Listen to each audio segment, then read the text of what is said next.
Everyone, welcome back to the California Music and Innovation Summit 2021. So it's time for the next panel, Live Music Beyond Ticketing, a stage dive into data-driven live event management. The goal of this panel is to discuss the role and use of data into live concert management, mostly from marketing and customer strategy perspective. Our hosts, my friend Iver Boudier, CEO at The Link, Andrew Foggin, Global Head of Music at DICE, Daniel Fletcher, Chief Innovation Officer and Corporate Development Officer at Primavera Sound, and Eva Lan, CEO at Sifters. Guys, thank you so much for being with us, and the stage is yours. Hello, everyone. Really glad to be with you today, Daniel, Ivar, and Andrew. So obviously, we are not gonna talk about live streaming is gonna replace live today, which is great. We may talk about live streaming in a way or another, but first to discuss about the use of data in the way to let's say approach marketing and customer strategy in live events.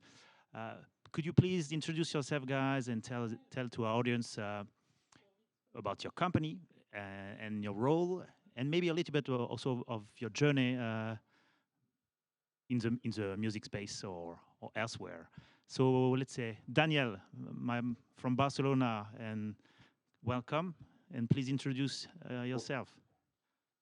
Thank you, Ivan. Well, I work for Primavera Sound, which started as a music festival in Barcelona more than 20 years ago.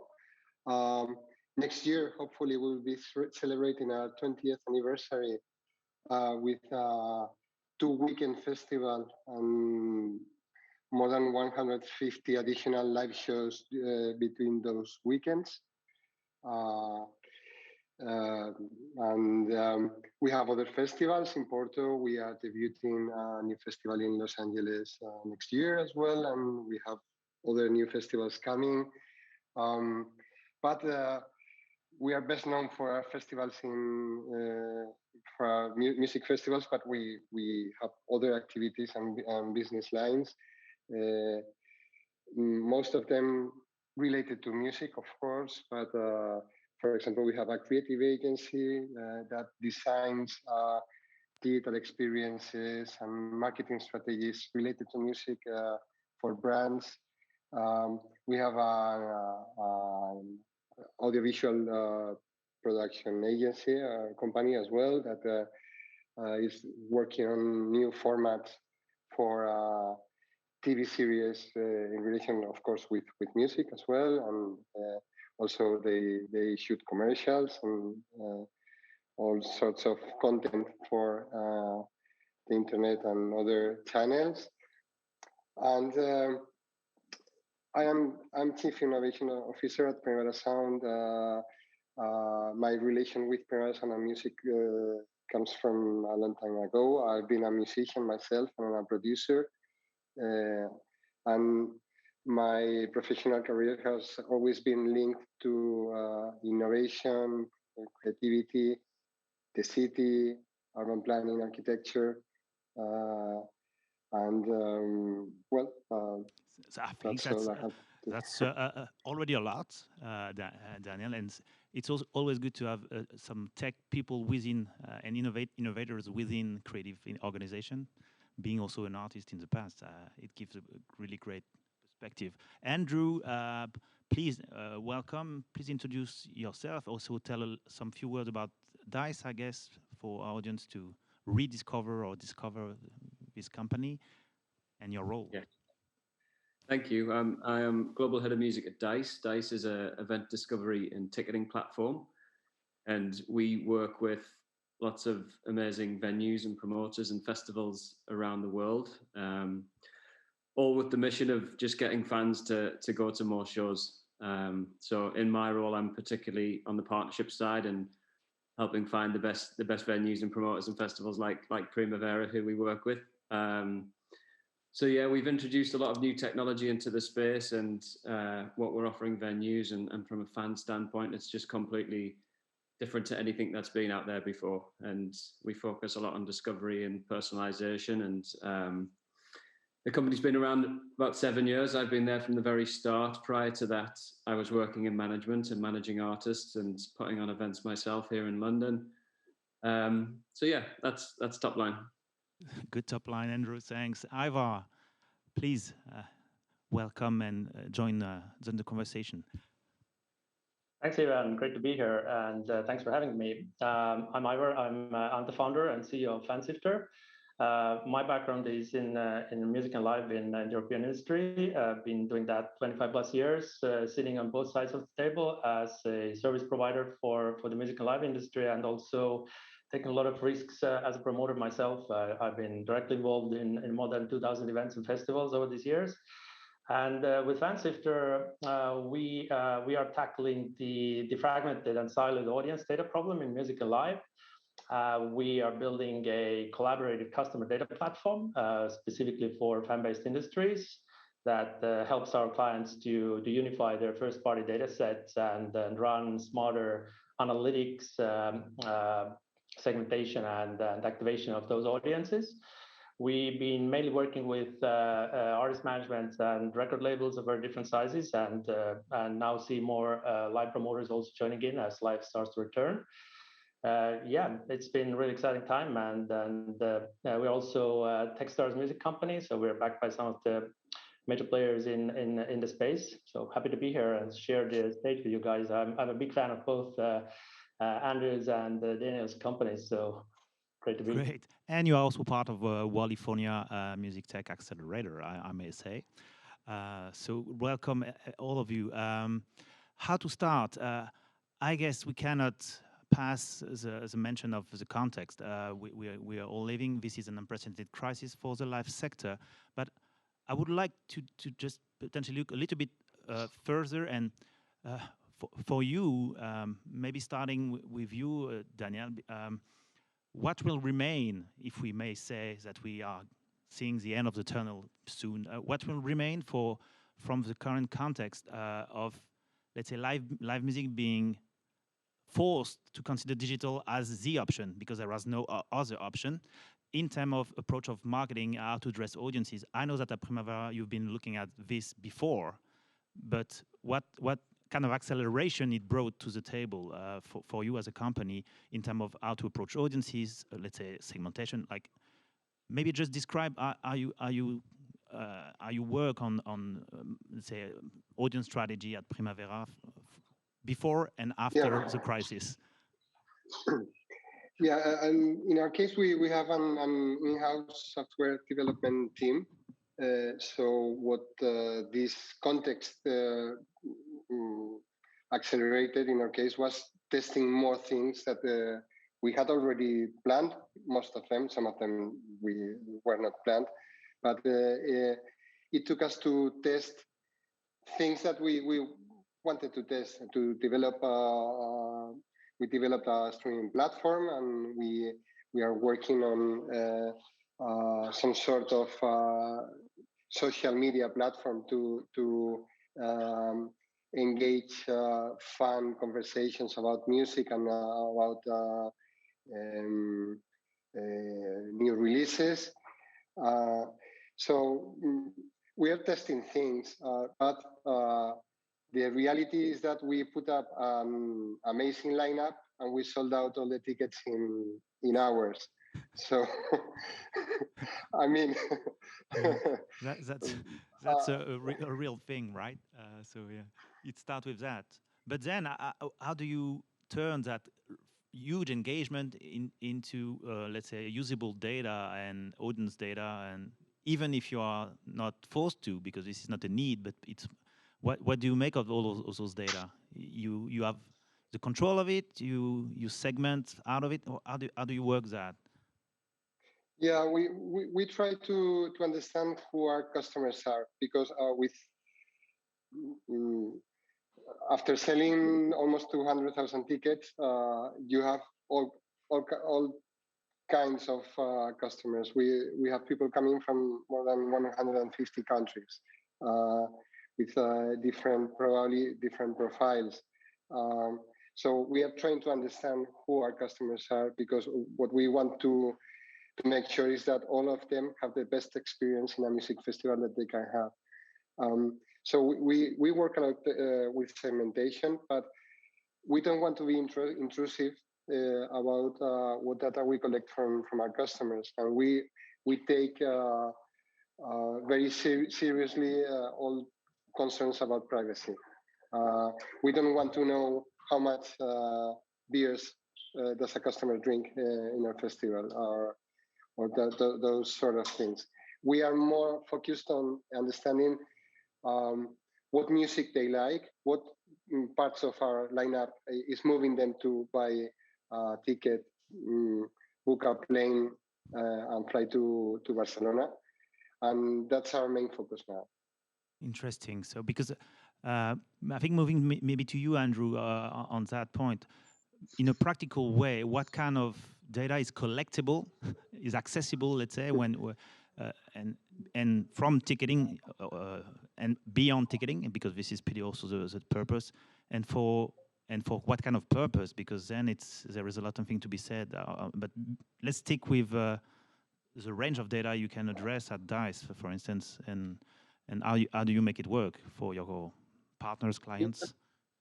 Yeah, I mean, there's lots of different ways you can look at it. I think in relation to live streaming, the big difference for us was just how global the data was in terms of location. So pre-pandemic, people were using DICE to go out in the cities that we were live in. So if you were in London, you'd use DICE to find out what was going on, what shows were happening. But we quite quickly went from doing very local personalized discovery to a much more global level. So we went from selling tickets in 6 countries to 188 plus countries have attended and bought tickets to live stream. So as an artist, you're seeing this data like very quickly. So you can do one live stream and see data from all around the world, seeing where those fans are coming from. For instance, an artist we work closely with, Bicep, in their one live stream, they had fans from 77 countries accessing that stream. So it gives them good insight into who's watching, where their fan bases are, and then how to speak with them going forward. But there's lots of other stuff you can see in terms of what other fans are going to, and how we do recommendations has obviously been, it's took us years to build the personalized side of DICE to do that very well. One of the first people we hired was a data scientist to start getting that right, but everyone has a different experience using DICE, and just getting the personalized angle is super important for us. So you would say that the companies, the organizations, and also then the artists, because you mentioned an artist, and I think it might be an important shift in the current period, artists being involved in live data. What are the main use of your platform by your partners? Is it for, let's say, marketing purpose, or do they use the intelligence also for, let's say, programming a little bit to understand better who to book where? What are the kind of use cases you observe and you push with your product? Yeah, so we have like great ticketing technology at the core of what we do, but because fans come to DICE to discover, there's obviously that marketing angle too, where if you're a DICE partner, you're getting access to hundreds of thousands of people checking the app to find out what's going on and being able to talk about your shows. So it's really twofold, and there's lots of examples. You can imagine selling out a show, and we, like Primavera is sold out now, and they can see the demand once that show's sold out and how big it could be in the future. We have a waiting list technology which allows fans to join once a show's sold out. That helps with secondary and scalping, but it also helps you measure that demand once you're sold out and how to speak to that audience. And hopefully that's helped play a role in Primavera's the second weekend and everything that they're doing this year, which has been amazing. So that's one level to it. Interesting. Ivar, with your, let's say, agnostic eyes or eagle eye eyes, how do you pursue those different kind of, how to combine all different sources of data to help the live sector embracing new way of doing marketing moving forward? because I think this is the approach of Fan Sifters. Tell us a little bit more about your vision. Yeah, totally. I mean, like if you talk about live streaming, I think we in general like to take the more holistic view of the audience data, especially from the artist and artist partners point of view. And so live streaming is one of those verticals in the play. And so I think one of the kind of important and forward-looking trends we noticed here is that among those, I think 100 plus live streaming platforms that have emerged over the last few years, a large portion of them are enabling artists and artist partners a full access also to their data and the kind of deterministic data. And owning that data obviously is a new goal, and it's especially important for this emerging and fast-growing independent artist sector.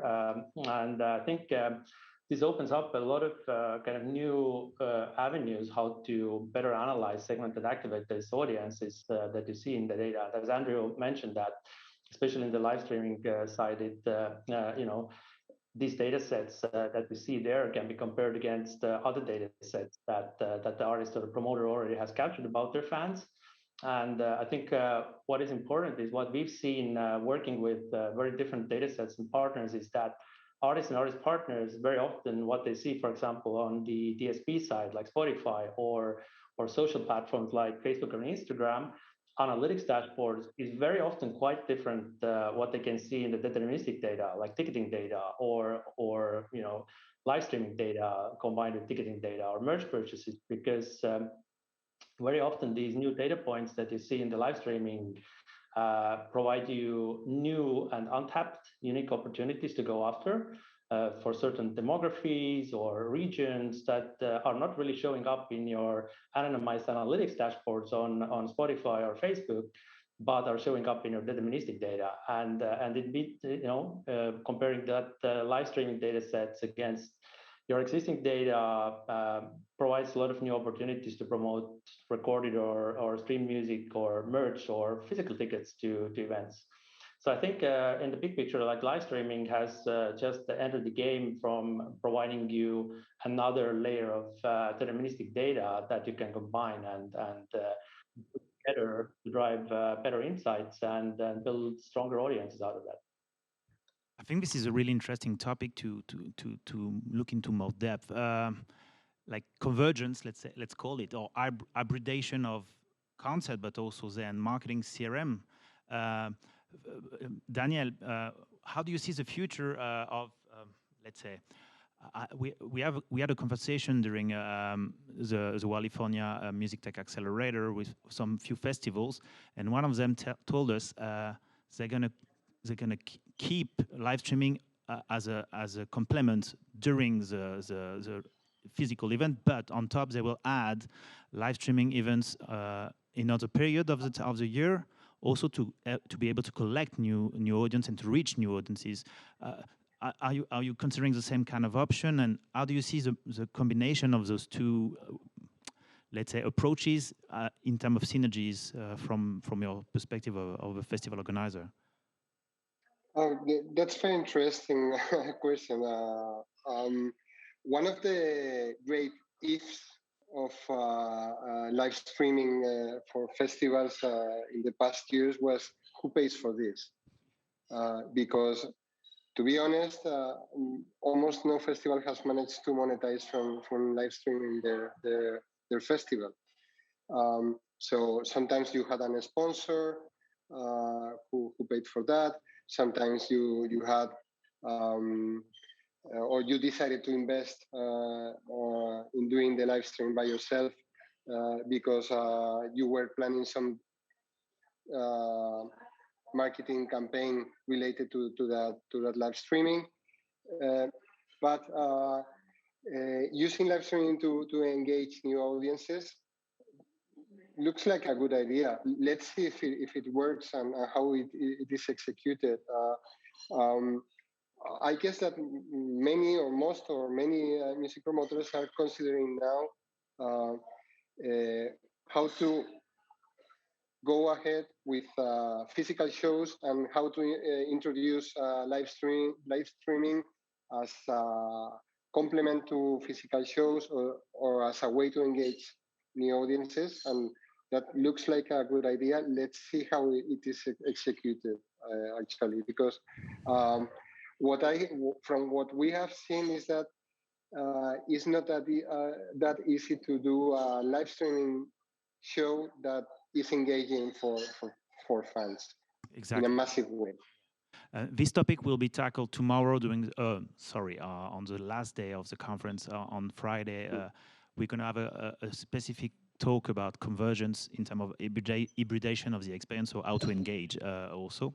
Andrew, I would love to hear you about, because I think at DICE, you are one of the few, let's say, platform or player globally who managed to navigate through the pandemic with a kind of a holistic approach and kind of successful approach of live streaming. So you have a lot of, I think, data that you can you share some insights about the different type of audiences you and the let's say also localization, segmentation, also maybe for people in the audience who are in the live sector to be reassured it's not an overlap, it could be a complement in terms of audience to be reached and to convert. Yeah, so one of the interesting stats that we found is, I mean, I feel like there was a tendency to think that it was only super fans that would access the live stream. Again, to reference an act like Bicep, who we've worked a lot with on the live side, we've sold tens of thousands of tickets for them in the UK and the US. They did 2 really successful live streams, and when we surveyed the fans who went to that live stream, around 33% had never seen Bicep live before or had been to a show. So that tells you that the audience watching this are in different locations, perhaps can't easily access or go to a Bicep show in person. So for them to be able to access that experience is amazing. So I think that's a common thread amongst the live streams, that it's people from everywhere that typically wouldn't go to a show. And we're speaking to venues now so our goal is to really continue in live streaming and work with our venues and promoters and set them up to host live streams in the future and have fans use DICE in both ways, to attend shows in their city, but also to access live streams around the world. And we see it and we hear it all the time. You see an event is happening and you want to go, but you can't get a babysitter that night, or you've got different plans, but then you can watch the live stream as an alternative. So I do think they can coexist. We can also do lots of things around geo-fencing live streams. So you could do the stream from New York, but only make tickets available in different states across the US, or make tickets only available in Europe to not cannibalize that audience that could potentially go to the show. So there's lots of different ways we can make them work in harmony. In harmony. Talking about harmony or not, I would like to bring to the table, I think, a scratchy top question about ownership of the data, or you see me coming, because Spotify launching a live streaming experience, convergence of platforms. To the point, I would maybe Iver, because you mentioned also that live streaming brought something to the artist. It could be the control of their audience data that they were not able to grab before live streaming. So, do you think it's an ownership question, or it's more what you're trying to do with FanSifter, an integration, or you see, it's more a collective approach? And because I think it's still really an open question for now. Who owns the data of the fans? Primavera, DICE, the artists, Spotify, all of the above? You tell us. Yeah, totally. I agree with you. And thanks for the question. And I think this, the convergence topic is something that I'm really passionate about, and it's also FanSifter's thesis. So, because we believe that the industry, that by essence is very collaborative, also now needs to actually start to collaborate on their first-party audience data sets, also for the marketing and sales needs. And because today it's still next to impossible to see all audience data in one place in one format for artists and artist partners, including live promoters. because that data is fragmented, that it's in silos and sitting in tens of separate databases. And then to get the data out of the silos in 2021 is even more important than ever, because with cookie-based fan targeting and advertising sunsetting and more stringent privacy laws regulating customer data, that collaboration actually needs to start to happen and in full compliance to all privacy laws. And because we think that essentially music and entertainment business should have the ability to target recorded music or stream music to people who bought tickets, and then tickets to people who consume music. And we don't do that still to this day. It's quite crazy, I think. And I think the collaboration, it's been mentioned also here before in this session, is that the collaboration is the key concept here. And I'm certain we're going to see more of that happening because it's happening already. How music is created and how artists are engaging in with the fans, but it needs to also happen now how new music and live events are promoted and sold to these audiences. And I think because there's a bunch of hard problems for the industry to tackle, everything from identity graphs, how to put these data sets together, or implications from the privacy laws. I think we're going to see a kind of new era of tech companies that can offer the helping hand and introduce the kind of concept of data escrow or kind of customer data platforms in the cloud that enable you to retain that ownership of that data, but still gain better insights and stronger audiences for building smarter campaigns for the tour or for the festival or for the albums together. And I think that's the future, and we're going to see more of that happening. And I guess this is a fascinating future for all of us. But you are not that much on the run. Startups are not tackling that as much as they should, I guess, in terms of the market potential. Daniel, it's same question but with another angle. Practically speaking, can you share with us some kind of examples of cooperative approach in terms of use of data across the line? So really practically, when you're promoting Primavera, even if you know you're going to be sold out, are you able to tap in, let's say, artist level data? So how do you collaborate with agents or artists to access their audience data they grab on socials? And on the other hand, do you make available somehow your data to empower artist-led campaigns? Or is this something you consider for the future? Primavera being some kind of marketing agent for artists. You see the question on both sides. Yeah. Of course, this sort of collaboration. I don't know. Maybe it would be interesting to happen, but bear in mind that we are competitors here. Yeah. Agents, festivals, promoters, ticketing companies. We are all competing. So sharing the data and this sort of collaboration, I see as a difficult thing to accomplish, at least at some levels. It's true that agents or some agents share the data from some of the artists they want to introduce to a lineup to show how well that artist might work in your city or in your festival or with certain audiences. We've been using, for example, some platforms that collect data from social networks, from Spotify, Apple Music, and other channels, and that gather all this data in a very smart way and give you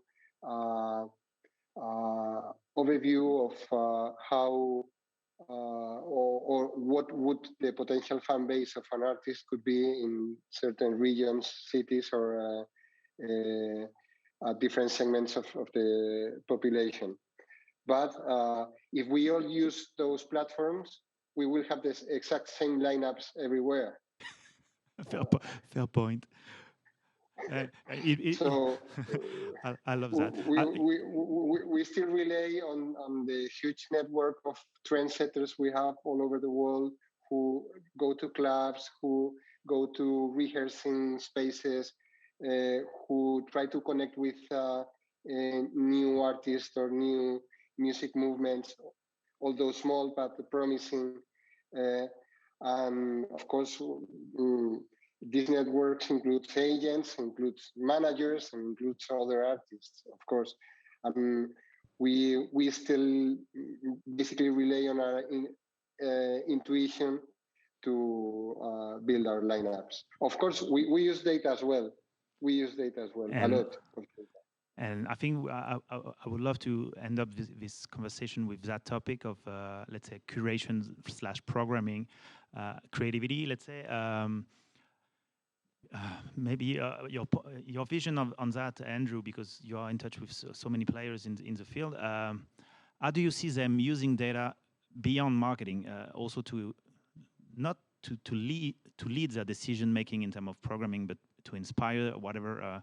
And do you have some tools for that at DICE, or this is tricky still, to interfere with programming and lineups with data? How do you see that? I think there's it's a tricky one to navigate as to how.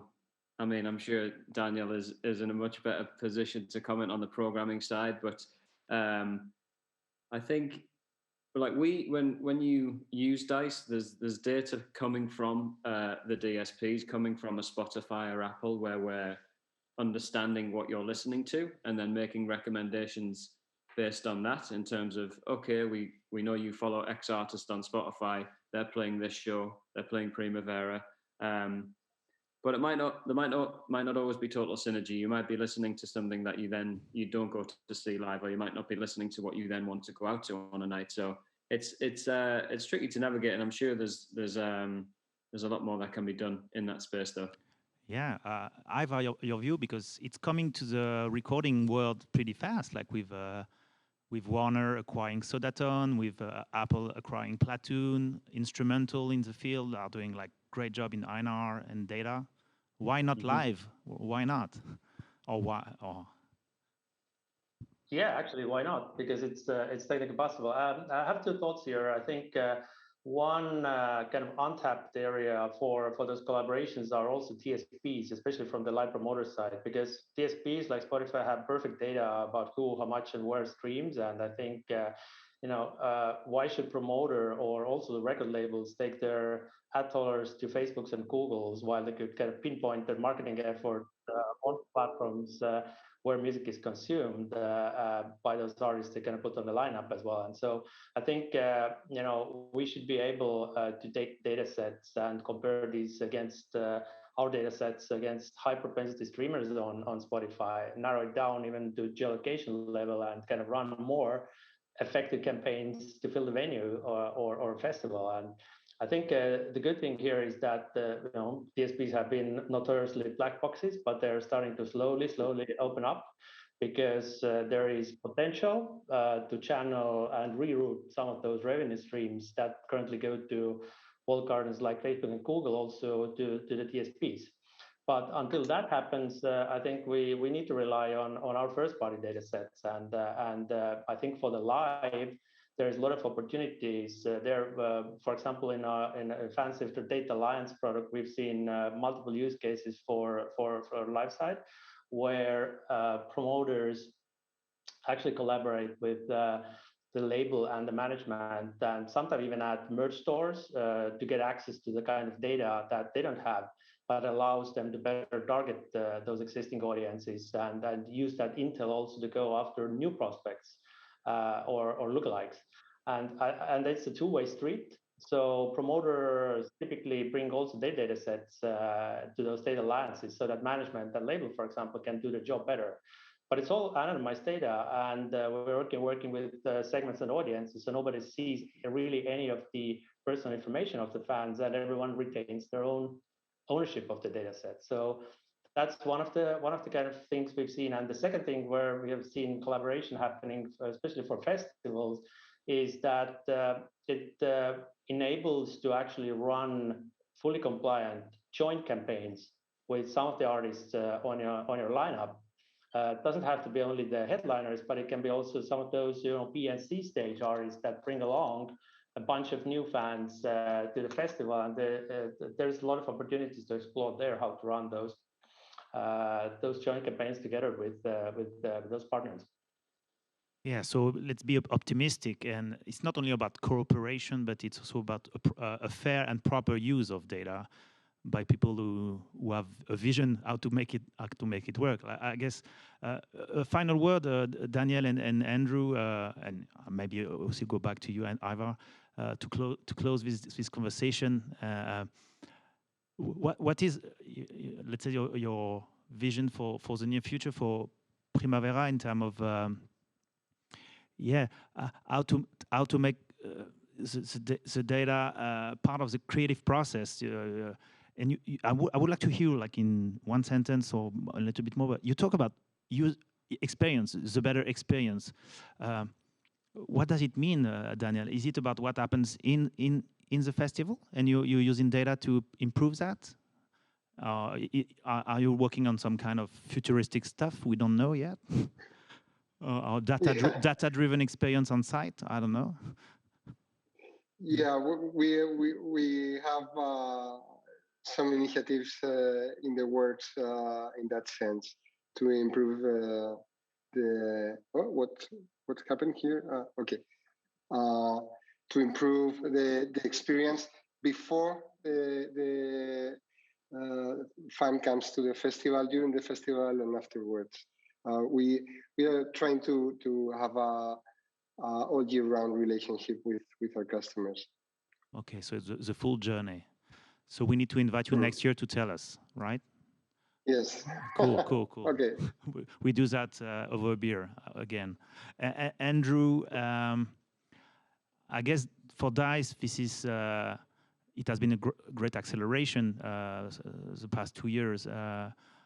What will you say to the artist, or because what is the room for the artist in that conversation of how to use data when they approach touring and their tour? They have nothing to do with it.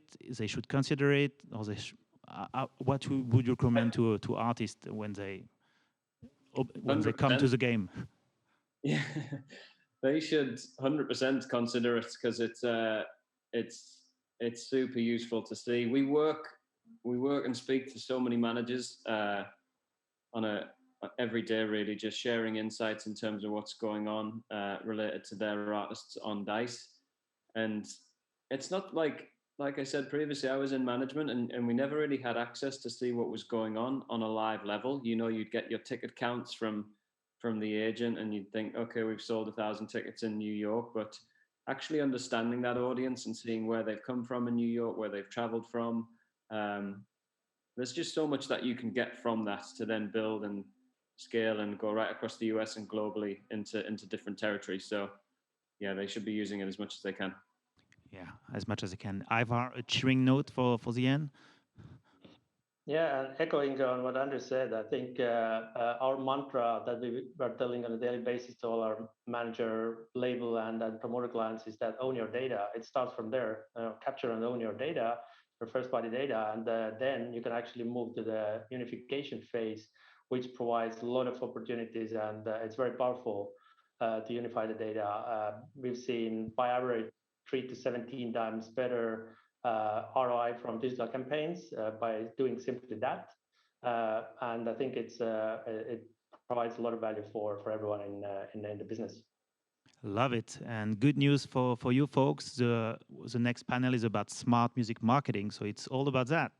So let's continue, and thanks guys. It was a pleasure, and take care. Go to live shows this summer as much as possible, and be safe. Take care. Thanks so much. Thanks so much. Thanks. Thanks very much. Thanks. Bye. Merci. Have a good day. Bye-bye.